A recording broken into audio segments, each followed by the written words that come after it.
வெளியே வர முடியல அப்படின்னா இந்த கல்யாணத்துக்கு வந்திருக்க கூடாது. இல்ல ஒரு பெரிய 5 ஸ்டார் ஹோட்டல் நடக்குது, அங்க வந்து உங்களுக்கு அழைப்பு இருக்கு, எனக்கு அழைப்பு இல்லையே.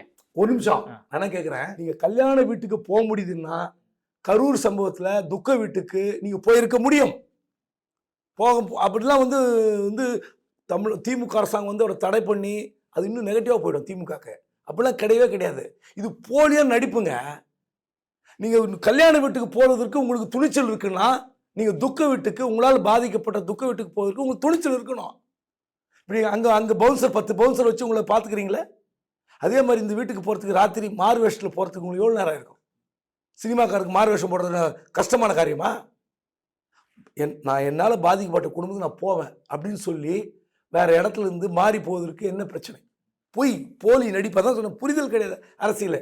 அதாவது நீ வெளியே அரசியல் வந்தால் இவ்வளோ புடப்படும்.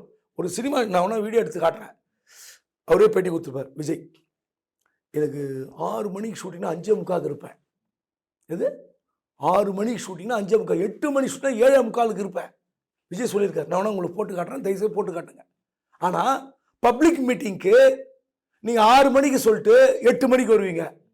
பாண்டிச்சேரிக்கு மட்டும் 11 மணிக்கு மீட்டிங்ட்டு 10:45 ஓடி போய் நிற்கிறீங்க. வெக்கமா இல்லை உங்களுக்கு? எது அரசியல்? வெக்கப்பண்ணு விஜய். அதோட ஒரு அருமையாக கேள்வி கேட்டீங்க, செங்கோட்டையினால முடியலன்னு. செங்கோட்டையன் உண்மையில் நான் வந்து ஒரு அரசியல்வாதியாக மதிக்கிறேன். ஆனால் இவ்வளோ முட்டாள்தனமாக, இவ்வளவு புத்தியற்ற மனிதனாக இருப்பாருன்னு எனக்கு அசிங்கமாக இருக்குது. ஈரோட்டில் விஜயமங்கலத்தில் வந்து மீட்டிங் போடுறோம், 83 கண்டிஷன் போட்டிருக்கான்றாரு. உண்மையிலே பேட்டி கொடுத்த அந்த செங்கோட்டையை பார்த்து பரிதாபப்படுறேன்.